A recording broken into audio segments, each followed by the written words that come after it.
Assalamualaikum warahmatullahi wabarakatuh. Perkenalkan, kami dari kelompok satu akan mempresentasikan tentang sistem persyarafan untuk memenuhi tugas mata kuliah Ilmu Alam Dasar dalam Keperawatan dengan dosen pengampu Bapak Heri Ridwan, Eskep, Nurse MAN.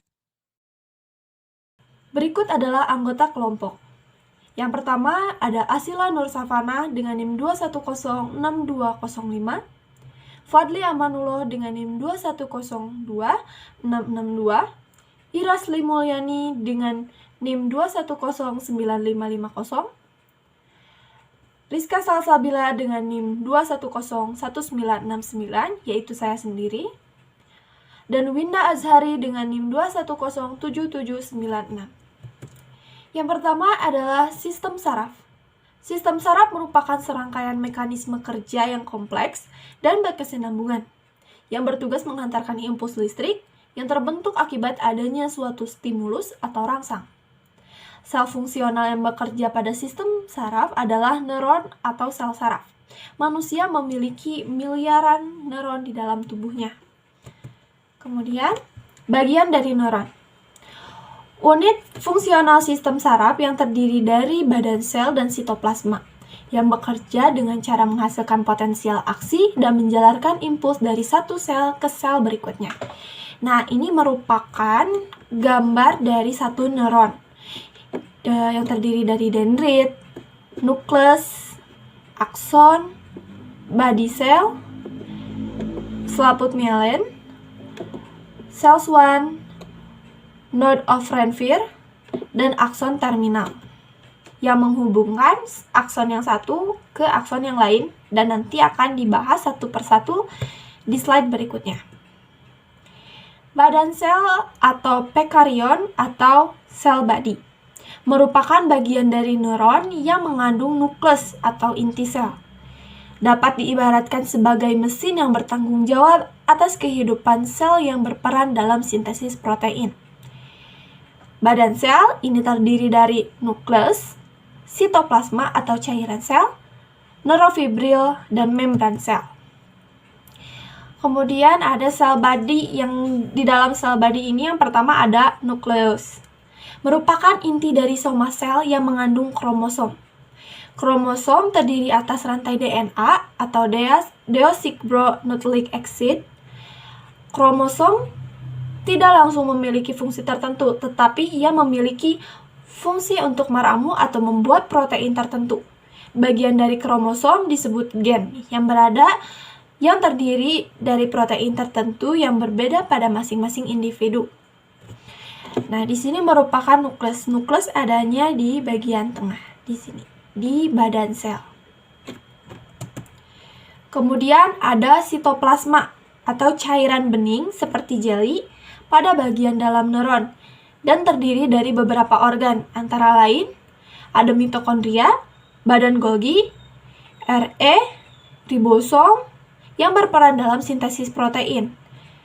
Yang ketiga ada neurofibril, yaitu neurofilamen dan neurotubulus. Yang keempat ada membran sel yang menyelubungi neuron, terdiri dari dua lapis molekul lemak atau lipid, membran semi permeable yang bisa menyeleksi substansi yang boleh keluar masuk. Nah, ini merupakan bagian lengkap dari neuron yang telah tadi disebutkan. Ini merupakan badan sel. Kemudian nukleus yang berada di tengah. Kemudian ada bagian inti di dalam nukleus, yaitu nukleus. Kemudian ini ada membran yang menyeliputi nukleus. Kemudian ada RE, kemudian ada poliribosom. Di sini ada ribosom, ada aparatus Golgi, ada mikrotubulus, ada mitokondria, kemudian ada sinapse. Di sini kemudian ada dendrit, yaitu jalaran-jalaran. Kemudian ada akson. Kemudian ada node of Ranvier dan myelin Schwann.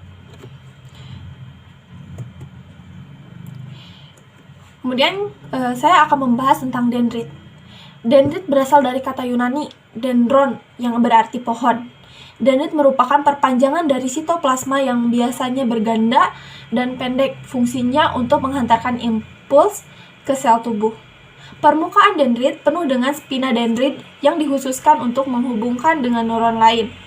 Neurofibril dan badan misel memanjang ke dalam dendrit.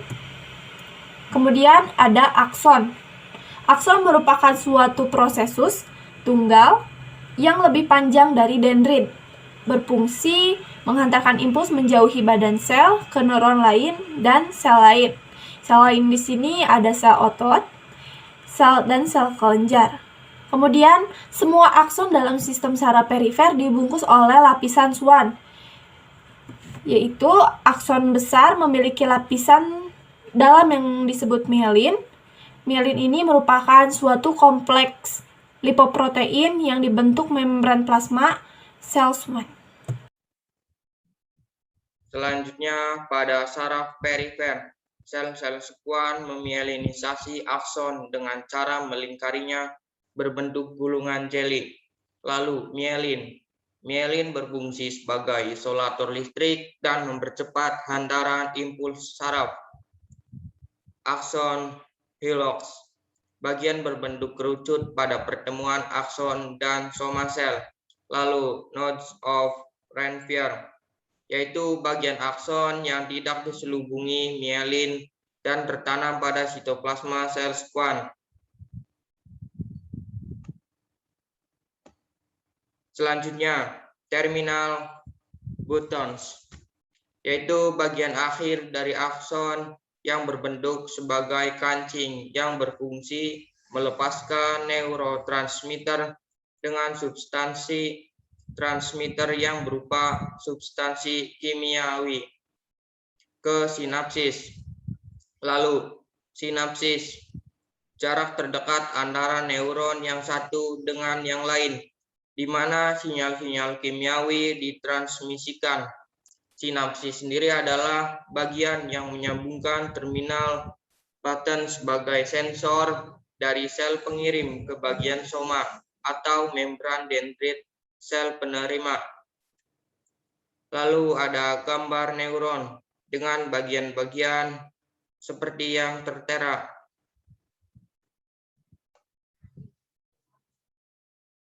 Lalu sinapsis. Sinapsis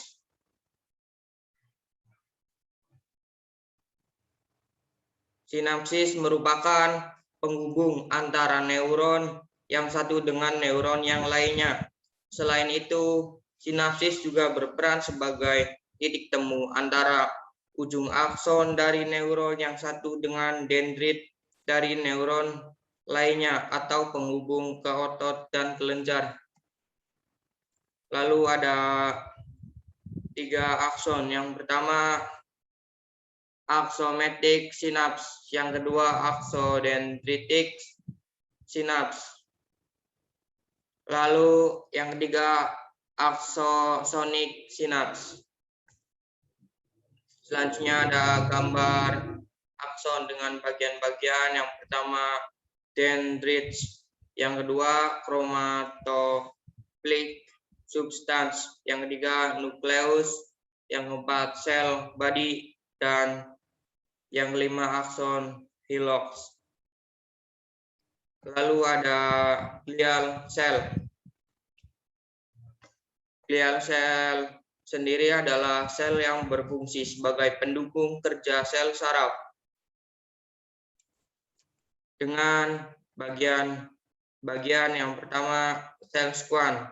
Sel Schwann adalah sel dalam sistem saraf tepi yang membentuk selubung mielin di sekitar akson neuron. Lalu ada oligodendrosit, yaitu sel yang membentuk selubung yang sama pada sistem saraf pusat. Lalu ada microglial cell. Microglial cell adalah tipe dari sel glial yang merupakan sel imun pada sistem saraf pusat. Lalu ada astrosit, merupakan tipe sel glia yang dapat dijumpai pada berbagai tempat. Selain itu, astrosit sebagai sel yang sedikit memiliki akson, potensial aksi, dan potensial sinapsis. Lalu ada sel ependymal cell, yaitu sel-sel yang membentuk lapisan epitel di otak dan kanan pusat sumsum tulang belakang. Selanjutnya, sel pendukung sistem saraf. Sel pendukung neuroglia tidak turut serta dalam mengantarkan impuls saraf. Dengan fungsinya yang pertama, mengisi antar ruang, yang kedua, mendukung neuron, yang ketiga, membentuk kerangka struktur, yang keempat, menyediakan mielin, dan yang kelima, melangsungkan proses fagosit. Jumlah sel pendukung jauh lebih banyak dibandingkan sel saraf, sampai 10 kali lipat.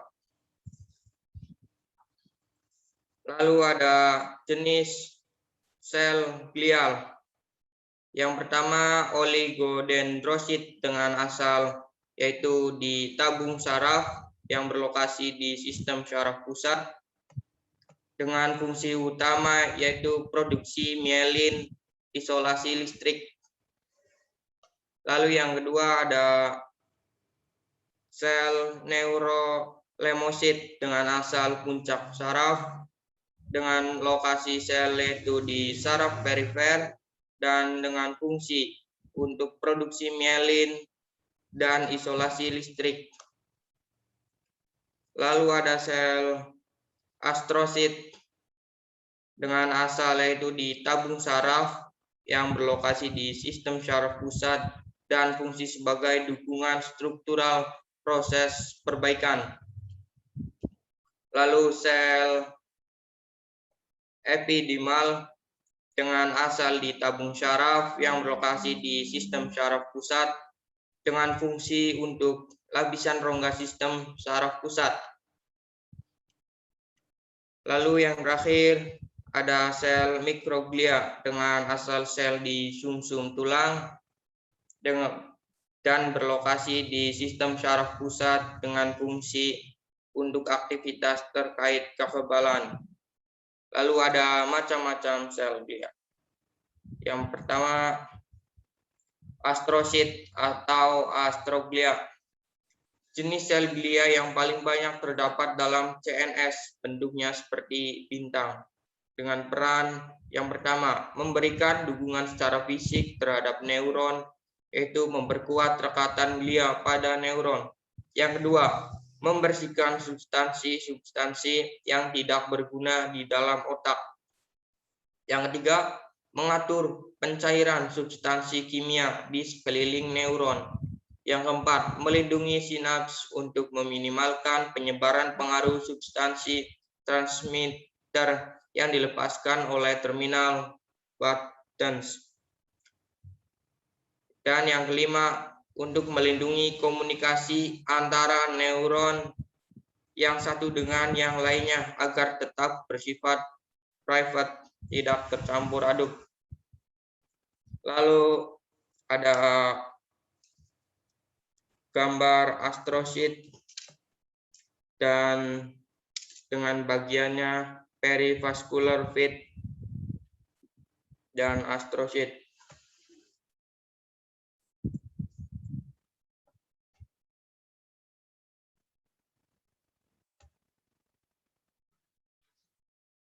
Terdapat perivascular fit dan astrosit. B. Oligodendroglia, fungsi utama mendukung akson dan memproduksi serat-serat myelin yang melindungi akson yang satu dari akson yang lain. Beberapa akson tidak dilindungi oleh myelin dan beberapa akson yang lain hanya dilindungi oleh lapisan myelin yang tipis. Fungsi pendukung membentuk beberapa segmen sekaligus dengan melilit akson dengan beberapa kali lilitan myelin sehingga membentuk gelondong. Lalu di sini ada oligodendrosit dan nukleus akson myelin sheath. Mikroglia epihendimal, fungsinya fagosit untuk sel saraf yang rusak. Lalu ada astrosit, mikroglia, dan oligodendrosit, myelin sheath, dan neuron. Merupakan sel pendukung dari sistem saraf tepi, fungsinya memberi dukungan terhadap neuron-neuron yang terletak di luar sistem saraf pusat, terutama di saraf kumpulan akson, di sistem saraf tepi, dan organ-organ penginderaan. 3. Blood-brain barrier, tanggulan peredaran darah ke sistem saraf pusat. Ini menunjukkan sifat soma sel neuron yang selectively permeable yang selektif. Klasifikasi neuron berdasarkan prosesnya melibatkan jumlah soma. Unipolar, yaitu proses pada soma sel dilakukan oleh satu dendrit dan satu neurit atau akson yang pangkalnya bersatu sehingga seolah-olah hanya ada satu lanjutan atau sambungan yang pada ujungnya bercabang dua. Pada saraf perifer bisa sangat panjang dan mencapai 1 meter. Contohnya adalah saraf-saraf sensorik, propriosepsi atau posisi tubuh. Contoh lain saraf sensorik yang tidak panjang adalah saraf yang ke organ dalam, visceral, dan cita rasa. Bipolar, proses pada soma sel yang melibatkan satu dendrit dan satu neurit yang masing-masing berproses pada kedua ujung soma sel. Contohnya saraf sensorik yang membawa informasi penglihatan, penciuman, keseimbangan, dan penginderaan. Saraf di retina membawa informasi dari retina ke sel ganglion telinga sebelah dalam membentuk saraf nomor 8 di koklea dan vestibular. Saraf penciuman juga bipolar, berangkat dari lubang hidung nasal saviti menuju ke saraf karnial nomor 1. Lalu di sini ada unipolar neuron, yaitu dendrit, cell body, short single process, dan peripheral process, central process, dan akson.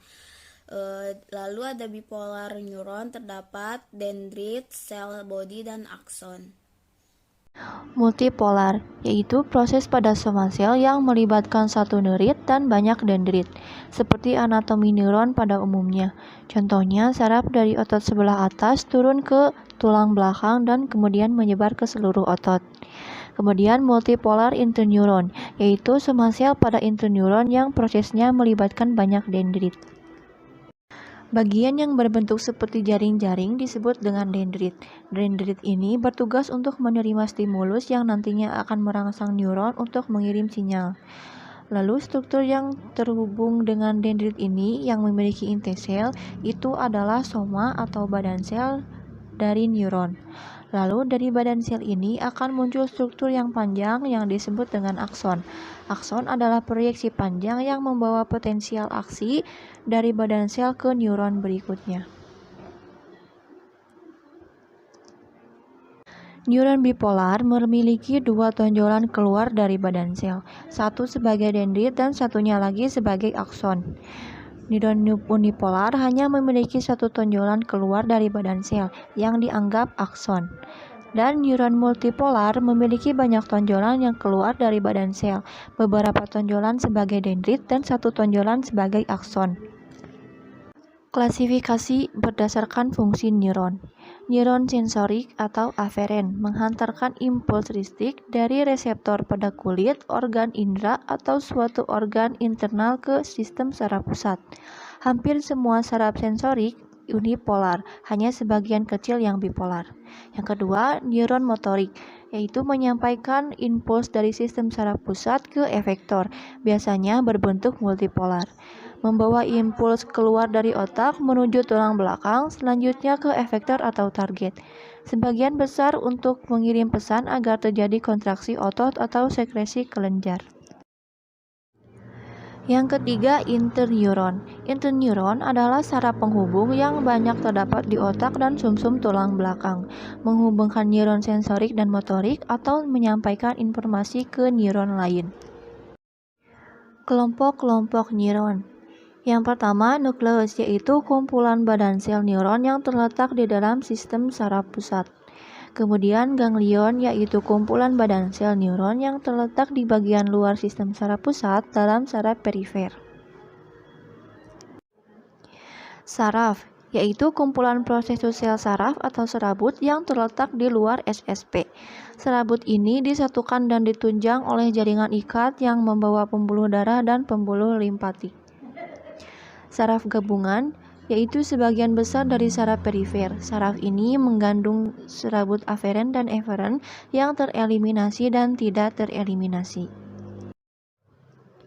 Kemudian traktus, yaitu kumpulan serabut saraf dalam otak atau medula spinalis yang memiliki origo dan tujuan yang sama.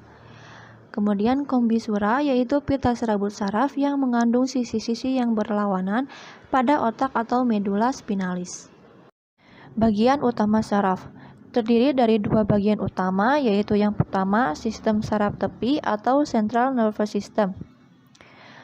Sistem saraf pusat ini terletak di bagian tengkorak, yaitu otak, dan tulang belakang, yaitu spinal. Jadi sistem saraf pusat ini tersusun dari dua struktur, yaitu otak dan sumsum tulang belakang. Segala struktur yang menyusun sistem saraf ini terletak di pusat atau di tengah-tengah tubuh manusia. Otak tersusun dari 100 miliar neuron dan sumsum tulang belakang kita itu tersusun dari 100 juta neuron. Divisi sistem saraf berikutnya adalah sistem saraf tepi atau kalau dalam bahasa Inggris yaitu peripheral nervous system, yaitu meliputi seluruh jaringan saraf lain dalam tubuh. Sistem ini terdiri dari saraf kranial dan saraf spinal yang menghubungkan otak dan medula spinalis dengan reseptor dan afektor. Dan sesuai dengan namanya, sistem saraf tepi ini adalah segala jaringan saraf yang terletak di luar sistem saraf pusat. Baik, untuk selanjutnya di sini ada organization of the nervous system. Organization of the nervous system ini dibagi menjadi dua bagian. Yang pertama ada central nervous system atau CSN, di dalamnya terdapat brain atau otak dan juga spinal cord. Yang kedua ada peripheral nervous system.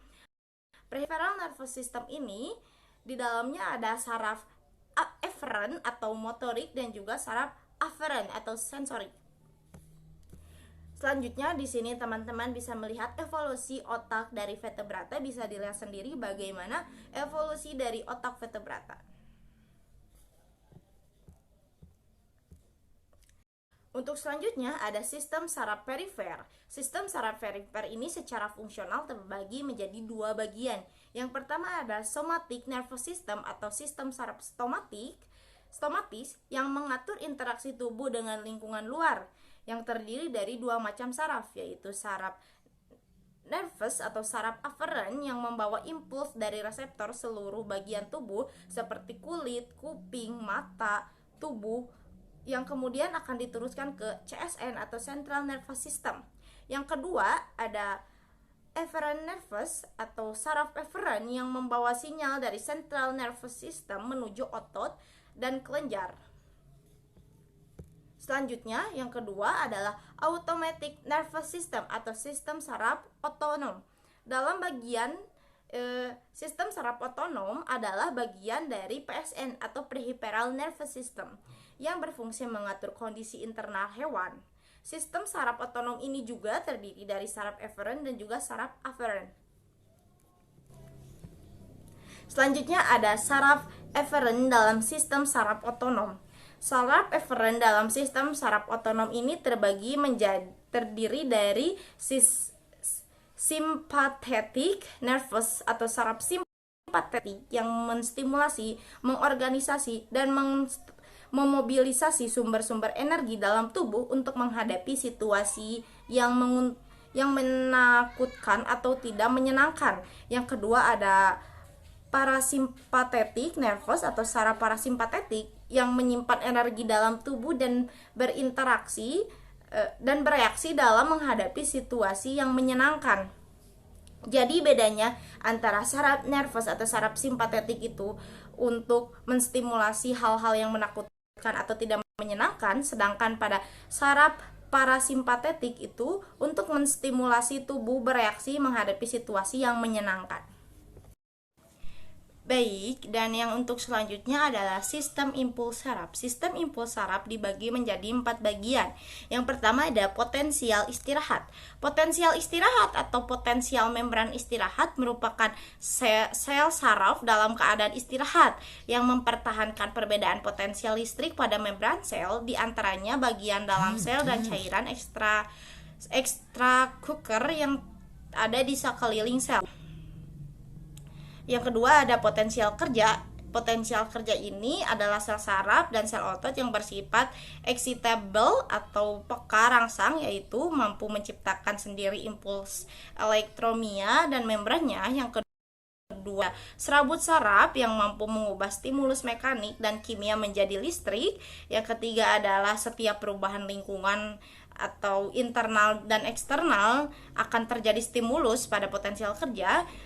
Yang keempat ada stimulus yang dapat bersifat fisik seperti gravitasi, tekanan, suhu, cuaca.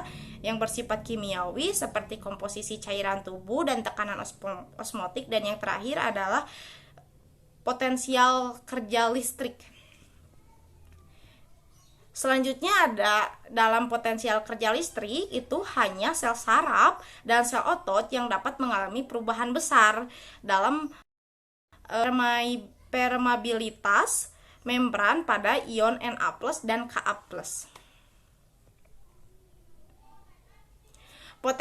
Perubahan potensial dengan cepat atau potensial kerja yaitu hasil dari depolariasi membran yang diikuti oleh repolasi kembali ke potensial istirahat.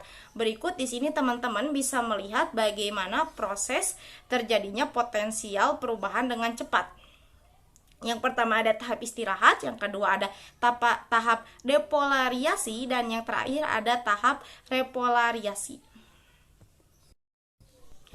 Selanjutnya yang C ada impuls saraf. Impuls saraf ini adalah penyebaran luasan potensi saraf kerja, dan yang terakhir ada kecepatan konduksi atau kecepatan konduksi ini dipengaruhi oleh perbedaan arus listrik, perbedaan luas penampang akson, dan penampang kecil cepat yang ada di dalam sistem impuls saraf. Sekian dari saya. Wassalamualaikum warahmatullahi